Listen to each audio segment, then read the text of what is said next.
Yeah, they'll send you a letter and they'll say, hey, we've selected your return for examination. We're making an appointment. Here's a list of all the stuff we need. And we've had so many of these CDTFA. It's the agency that audits for sales tax companies in California. We had a restaurant in LA and they had 6 locations. And the CFO and I, we represented the company on another audit, and then they came back and said, oh, look at this. We got another lucky letter. I'm like, okay. Um, my recommendation was actually to go through your financials very carefully. I said, no. You don't understand. We are very careful. Our financials are immaculate. And not that I didn't trust them, but I've done 600 audits, and we've had hotels in Malibu. We've had hotels all over. We've had big companies, small companies. Nobody has perfect financials. It just doesn't exist. There's always going to be a dispute about something. Some of them are better, but there's no perfect.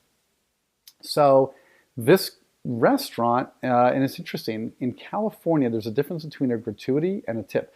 You go to a restaurant and you and your family and you're less than 6 in a group, and they say, okay, here's your bill, and then at the bottom it says subtotal, and then it'll say, tax, and then comes the tip, and then you fill out the tip amount. Is it going to be 20%, 15, 20, 25, 30, whatever it's going to be. You put that amount in, you write it out by hand, or you type it on the machine. With a gratuity, it's different. Gratuity is mandatory. In other words, if you're like more than 6 in a party, they're like, okay, we're going to hit you with a mandatory gratuity. That has to be subject to sales tax. And that's a very interesting thing. Most people don't know that. So this company was actually using a very well-known software called Toast. And Toast, I'm not sure, they probably leave it fairly open so that the restaurant themselves will program it. Well, it wasn't programmed correctly, and they had over almost $1.2 million in gratuity for the 3-year period, and that was not being taxed. So now the CDTFA, which they gave all their financials to the government, they said, oh, look at that. There's $1.2 million of additional sales that we need to tax. And they did. It became like a $300,000 issue, actually, between 2 different restaurant chains they had. But that's $300,000. All because, it wasn't set up correctly. There's so many little issues. And CDTFA for restaurants, there's a lot of stuff. If something is taken out to go versus eaten in the restaurant, to go is generally not subject to tax, except if it's hot, or if it's soda, or a bunch of other stuff.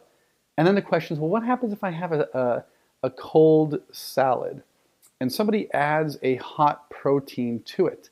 So the salad is maybe, I don't know, let's call it $18. And then the extra protein is another $7. Does the whole $25 meal now become subject to sales tax, or just the protein? And what if the protein sits around and is cold? It was cooked, and then it goes cold, and then they add it to the salad. So there's something called about whether they intended it to be hot. How do you determine that? So it gets crazy. It's like you think this is simple, and then you get into the little details about whether they should include tax or not include tax, and it gets very complicated. We actually called the CDTFA. We're going to get a determination letter from them for another restaurant chain because it's so convoluted. If you toast like a sandwich, you go to Jersey Mike's and they generally don't toast their sandwiches. So if you take it to go and it's like a tuna salad sandwich, then it's generally not subject to tax. But if you toast the bread, potentially now subject to tax. Fun. The fastest way to go broke is open a restaurant. Right. Already they don't have big profit margins, and now we're going to take, we're going to hit them up for the gratuity, which, by the way, they pay the gratuity out already. Right. That money's not theirs, and then they're losing, like in LA, it's 10.75% sales tax rate. So they're losing like 11% off the bottom line. That's like, could be profit. That could be all the profit. So it's crazy.